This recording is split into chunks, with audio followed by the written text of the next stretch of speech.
ఎన్నెన్నో కలలతో త్యాగాలతో సంకల్ప బలంతో అమరావతి పునరుజ్జీవం ఘనంగా జరుగుతోంది. కృష్ణా తీరంలో వ్యూహాత్మక ప్రాంతంలో అందరూ మెచ్చేలా అందరికీ నచ్చేలా ప్రజా రాజధాని సాక్షాత్కరించబోతోంది. చాలా అడ్వాంటేజెస్ అమరావతికి ఉన్నాయి. ఆర్థిక, ఆరోగ్య, ఐటీ కేంద్రంగా వెలిగేందుకు సిద్ధమవుతోంది. పూర్తి గ్రీన్ఫీల్డ్ ప్రాజెక్టుగా తెరపైకి వస్తోంది. ఆంధ్రుల ఆశలను సజీవంగా ఉంచుతూ కథ మార్చబోతోంది. చరిత్ర సృష్టించేందుకు రెడీ అయింది. ఇంతకీ అమరావతికి ఉన్న అడ్వాంటేజెస్ ఏమున్నాయి?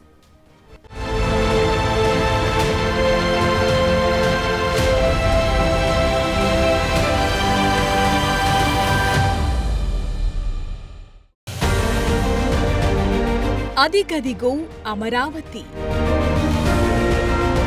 ప్రజా రాజధానిగా ఖ్యాతి,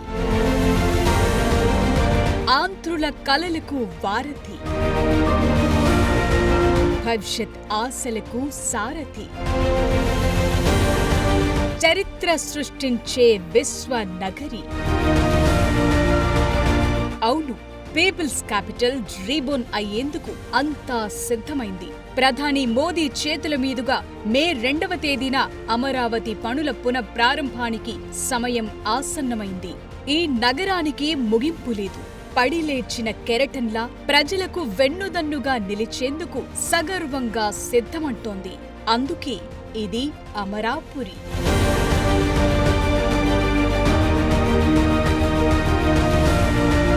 ఒకటి కాదు, రెండు కాదు, ఎన్నెన్నో ప్రాధాన్యతలు ఈ నగరానికి సొంతం. స్ట్రాటజికల్ లొకేషన్లో ఉన్న ఈ అమరావతి ప్రాంతం ఆంధ్రప్రదేశ్లోని అన్ని ప్రాంతాలకు సమాన దూరంలో ఉంది. సో భౌగోళికంగా సులభంగా అన్ని ప్రాంతాల వారు యాక్సెస్ చేయటానికి వీలున్న నగరమిది. కృష్ణానదీ తీరంలో విజయవాడ, గుంటూరు వంటి ముఖ్యమైన వాణిజ్య నగరాలకు సమీపంలో ఉండటం మరో అడ్వాంటేజ్. ఇది ఆర్థిక కార్యకలాపాలకు అనుకూలంగా మారటం ఖాయంగా కనిపిస్తోంది.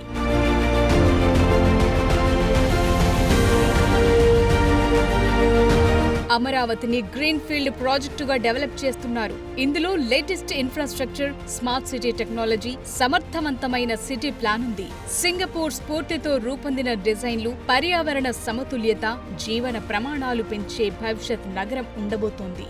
వాణిజ్య, విద్యా సంస్థలు, మెడికల్, ఐటీ హబ్లకు కేంద్రంగా మారే కెపాసిటీతో నిర్మాణం జరుపుకునేందుకు సిద్ధమంటోంది. దీంతో ఏపీలో పెట్టుబడుల ఆకర్షణకు, ఉపాధి అవకాశాలను సృష్టించడానికి కీలకంగా మారబోతోంది అమరావతి. మొత్తం ఇంతవరకు 64,000 కోట్లకు ఎస్టిమేట్ చేశారండి. దానికి గాను 43,000 కోట్లకి టెండర్ పిలిచారు. మిగతా కూడా తొందరలో పిలుస్తారు. వీటిలో మెయిన్గా ట్రంక్ రోడ్స్ 360 కిలోమీటర్ల ట్రంక్ రోడ్స్ ఉంటాయి. ఈచ్ రోడ్డు వెడల్పు 165 అడుగులు, ఒక రోడ్డు 195 అడుగులు. రైతులకి ఏదైతే తిరిగి ప్లాట్లు ఇచ్చామో దాంట్లో 1500 kilometres roads with international standard infrastructure. అంతేకాకుండా అడ్మినిస్ట్రేటివ్ టవర్స్ ఒక మొత్తం 7 టవర్స్, అసెంబ్లీ ఒకటి, హైకోర్టు ఒకటి, 5 ఐకానిక్ టవర్స్, మొత్తం 7 యాక్చువల్గా టెండర్లు పిలిచాము. ఇవి కాకుండా 4,000 మంది అధికారులకి, మినిస్టర్లకి బిల్డింగ్స్, అపార్ట్మెంట్స్ అప్పుడే స్టార్ట్ చేసాం. వాటిని రీటెండర్ పిలిచాం. ఇవన్నీ కూడా యాక్చువల్గా పూర్తి చేయడం జరుగుతుంది. కంప్లీట్ గా కొత్త సిటీ నిర్మాణం కావటంతో భవిష్యత్ అవసరాల కోసం ఏం కావాలో వాటిని ముందుగానే గుర్తించి పనులు చేస్తున్నారు. విశాలమైన రోడ్లు, వంతెనలు, రవాణా వ్యవస్థలు, యుటిలిటీస్ ఇవన్నీ కీ రోల్ పోషించబోతున్నాయి. ఇవన్నీ లాంగ్ టర్మ్ లో ఆర్థిక వృద్ధికి ఉపయోగపడనున్నాయి. ఇక కీలకమైన ఇంటర్నేషనల్ ఎయిర్పోర్ట్ కూడా రావటం ఖాయమే. దీంతో అమరావతి రూపురేఖలు మారతాయి.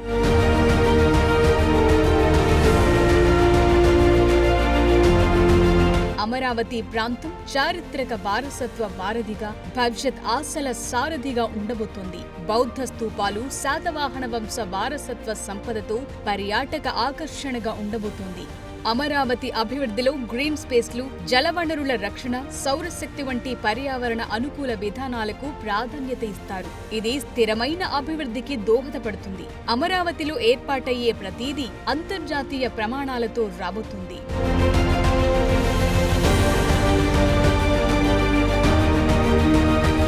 ఇప్పటికే ఉన్న రాజధాని నగరాలతో పోలిస్తే అమరావతికి చాలా ప్లస్ పాయింట్లున్నాయి. మిగతా చోట్ల స్థల సమస్యలుంటాయి. ఉన్నంతలోనే అభివృద్ధి చేసుకోవాల్సిన పరిస్థితి. అమరావతిలో అలా కాదు, కావాల్సినంత ల్యాండ్ స్పేస్ ఉంటుంది. అందుకే మల్టిపుల్ ట్రాన్స్పోర్టేషన్, విశాలమైన రోడ్లు, ఆధునిక నగర ప్రణాళిక, స్మార్ట్ సిటీ టెక్నాలజీ, పర్యావరణ అనుకూల డిజైన్లను అమలు చేయడానికి పూర్తి స్వేచ్ఛ ఉంటుంది. ఆ ప్రకారమే గ్రీన్ స్పేస్లు, సమర్థవంతమైన రవాణా వ్యవస్థ, డిజిటల్ ఇన్ఫ్రాస్ట్రక్చర్ ప్రజా రాజధానిలో ఉండబోతున్నాయి. గౌరవ ప్రధానమంత్రి గారి చేతుల మీదుగా అమరావతి పునర్నిర్మాణ కార్యక్రమం మనం మొదలుపెట్టుకోబోతున్నాం. దాదాపు 50 నుంచి 60 వేల కోట్ల రూపాయల వరకు రేపే గౌరవ ప్రధానమంత్రి గారి చేతుల మీదుగా పనులు ప్రారంభమయ్యాయి. రాబోయే నెల రోజుల్లోనే సుమారు 1,00,000 కోట్ల వరకు పెట్టుబడులు పెట్టి ఈ ప్రాంతాన్ని అభివృద్ధి చేయాలి. ఆంధ్రులు, తెలుగువారు గర్వపడే విధంగా మన ప్రాంతానికి ఒక అద్భుతమైన రాజధాని చంద్రబాబు నాయుడు గారి దూరదృష్టితోటి మనకి ఇక్కడ ఉన్న టెక్నాలజీ, నాలెడ్జ్ కెపాసిటీ ఇవన్నీ బిల్డ్ చేసుకోవడానికి ఒక అద్భుతమైన అవకాశం. అమరావతి గ్రీన్ ఫీల్డ్ ప్రాజెక్టులో స్మార్ట్ సిటీ టెక్నాలజీ అంటే integrated traffic management, energy efficient బిల్డింగ్లు, వాటర్ రీసైక్లింగ్ వంటివి వర్కౌట్ చేస్తారు. ఇది నీటి సరఫరా, కరెంట్, అలాగే వ్యర్థాల నిర్వహణలో మిగతా నగరాలతో పోలిస్తే చాలా ప్లస్ పాయింట్ గా అవుతుంది. గ్రీన్ ఫీల్డ్ ప్రాజెక్టులు కొత్త వ్యాపారాలు, పరిశ్రమలు, ఉపాధి అవకాశాలెన్నింటినూ సృష్టిస్తాయి. ఐటీ, ఆర్థిక సేవలు, ఎడ్యుకేషన్ హబ్లకు కేంద్రంగా మారే లక్ష్యంతో ఉంది.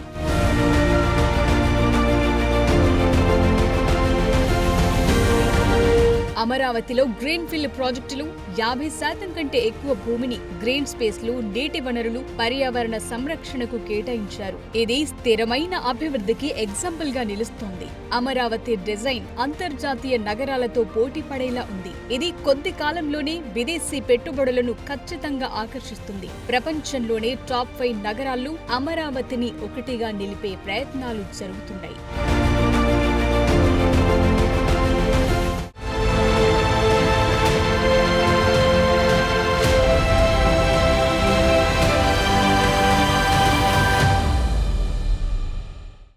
అమరావతి నిర్మాణం ఇంతకు ముందులా కాదు, 3 ఏళ్లలో పూర్తి చేసేలా పకడ్బందీ కార్యాచరణ రెడీ చేశారు.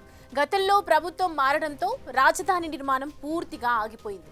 మళ్లీ జంగిల్ క్లియరెన్స్, అంచనాలు పెరగటం, ఆర్థిక భారం ఇవన్నీ దృష్టిలో పెట్టుకొని ఈసారి కథ వేగంగా మార్చబోతున్నారు.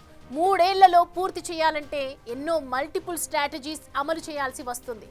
నిధుల కొరత రాకుండా కేంద్రం జాగ్రత్తలు తీసుకుంటోంది. మరి ఇన్ టైంలో రాజధాని పూర్తవుతోందా?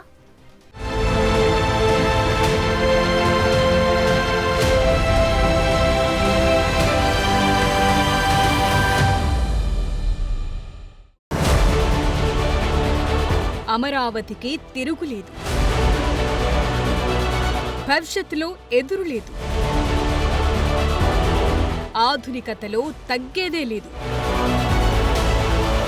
టెక్నాలజీలో వెనక్కు మళ్లేదే లేదు. నెక్స్ట్ లెవెల్లో ప్రజా రాజధాని. రైట్, ప్రతి నగరానికి ఒక చరిత్ర ఉంటుంది, ఒక కథ ఉంటుంది, ఒక బలం ఉంటుంది, ఒక బలగం ఉంటుంది. వాటిని అందిపుచ్చుకుని ఒక భవిష్యత్ను నిర్మించుకుంటుంది.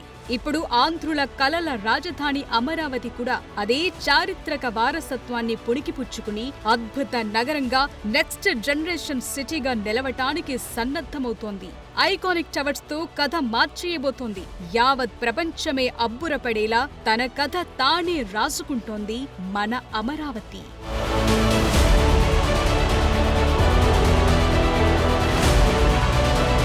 ప్రతి నగరం దాని నిర్మాణ అద్భుతాల ద్వారా తన కథను ప్రపంచానికి చాటుతుంది. ఒక్కో నగరానికి ఒక్కో ఐకానిక్ సింబల్ ఎలా ఉంటుందో అమరావతిలోనూ సిటీ నడిబొడ్డున లిల్లీ ఆకారంలో 250 మీటర్ల ఎత్తైన అసెంబ్లీ బిల్డింగ్ టవర్ ఒక చరిత్ర లిఖించేందుకు సిద్ధమవుతోంది. అక్కడ నిలబడి చూస్తే చాలు 360 డిగ్రీస్లో పనోరమిక్ వ్యూ కన్నుల పండుగగా మారనుంది. అసెంబ్లీ సెషన్ జరగనప్పుడు ప్రజల సందర్శన కోసం దీన్ని తెరిచే ఉంచేలా ప్లాన్ చేశారు. అసెంబ్లీ కాంప్లెక్స్ లో 3 అంతస్తుల భవనం ఉంటుంది. ఇక్కడ అసెంబ్లీ, మండలి సమావేశాలు జరుగుతాయి. 2 అంతస్తులో విజిటర్స్ గ్యాలరీ ఏర్పాటు చేయబోతున్నారు.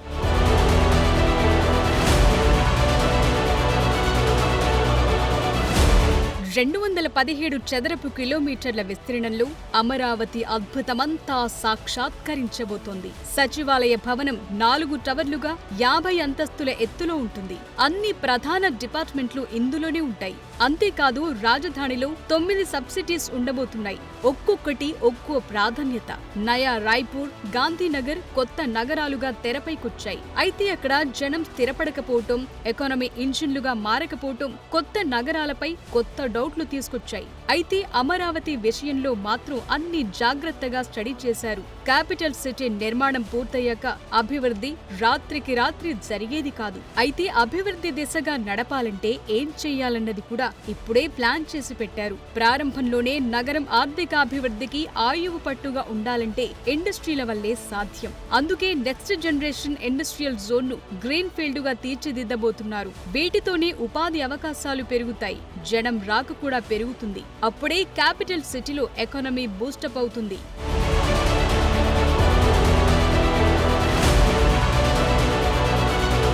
ఆధునిక, స్థిరమైన, ఆర్థికంగా శక్తివంతమైన రాజధాని నగరాన్ని నిర్మించబోతోంది కూటమి ప్రభుత్వం.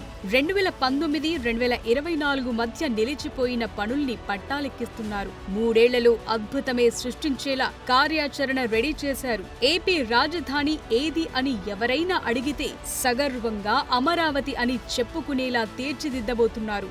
ఇన్ని రోజులు చీకట్లో మగ్గిన 23 కిలోమీటర్ల పొడవైన 8 లేన్ల సీడ్ యాక్సెస్ రోడ్ కొత్త వెలుగులు సంతరించుకుంది. మొదటి దశలో గత ప్రభుత్వ హయాంలో నిలిపేసిన 92 పనులను 64,912 కోట్ల వ్యయంతో పూర్తి చేసేలా ప్లాన్ చేశారు. ఓవరాల్ గా 100 పనుల కోసం 77,249,000 కోట్ల అంచనాతో చేపట్టినట్లుగా ప్రభుత్వం చెప్తోంది. 15,000 మంది కార్మికులతో పనులు శరవేగంగా జరగబోతున్నాయి.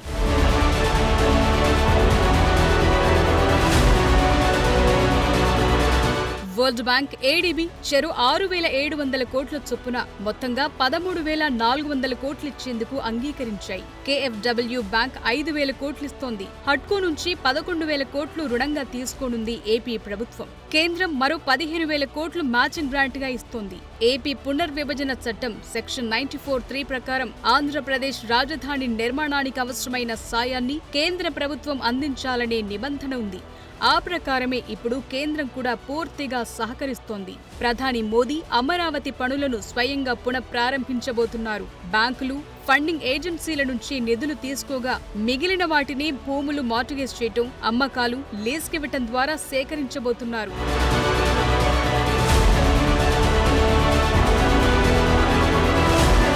3 ఏళ్లలో అసెంబ్లీ, సచివాలయం, హైకోర్టు వంటి ఐకానిక్ భవనాలు పూర్తి చేసేలా టార్గెట్ పెట్టుకున్నారు. 360 కిలోమీటర్ల పొడవైన ట్రంక్ రోడ్ నెట్వర్క్ ను ఏడాదిన్నర కాలంలో పూర్తి చేయనున్నారు. అంతేకాదు అమరావతిలో నిర్మించే అన్ని భవనాల పైకప్పులపై సోలార్ ప్లేట్లు ఏర్పాటు చేయనున్నారు. అంతేకాదు కూల్ వాటర్ అందించేలా డిస్ట్రిక్ట్ కూలింగ్ సిస్టమ్ ను కూడా బిల్డింగ్ లో ఏర్పాటు చేసేలా ప్లాన్ చేస్తున్నారు. సో అమరావతిని మొదట అనుకున్న దానికంటే చాలా పెద్ద మెట్రోపాలిటన్ నగరంగా మార్చాలని కూటమి ప్రభుత్వం ఆలోచిస్తోంది. అందులో భాగంగా సింగపూర్ కన్సార్టియంతో చర్చలు జరుపుతోంది. అమరావతిని ఉత్తరం వైపు విజయవాడతో, దక్షిణం వైపు గుంటూరుతో కలిపి మెగా సిటీగా మార్చాలనే దీర్ఘకాలిక ప్రణాళిక కూడా ఉంది. ఇప్పటికీ అమరావతి మీదుగా వెళ్లే రైల్వే లింక్, అలాగే ఔటర్ రింగ్ రోడ్ కు కేంద్రం గ్రీన్ సిగ్నల్ ఇచ్చింది. సో మంచి రోజులు తొందరలోనే ఉన్నాయి.